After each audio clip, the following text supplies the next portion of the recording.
Is your Kia Sorento's alarm randomly going off? The most common culprits are the hood switch, liftgate sensor, or key fob. Start by checking the hood and liftgate to ensure they're fully closed. These switches are often sensitive and can trigger false alarms if even slightly ajar. For the liftgate, ensure it's securely closed as the sensor detects if it's ajar.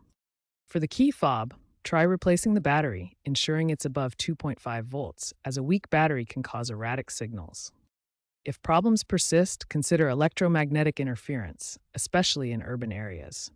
These issues are particularly common in 2016-2024 models. If basic checks fail, try resetting the alarm system.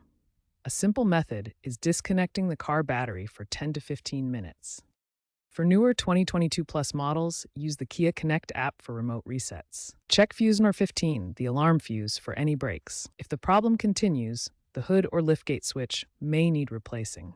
Kia issued Recall 23V123 for hood switch failures. Check if your vehicle is covered. Software patches like TSB SC195R1 can also address alarm logic issues, often installed by dealers. DIY repairs are possible, but professional diagnosis is recommended for warranty coverage and accurate fault identification, especially for body control module-related problems.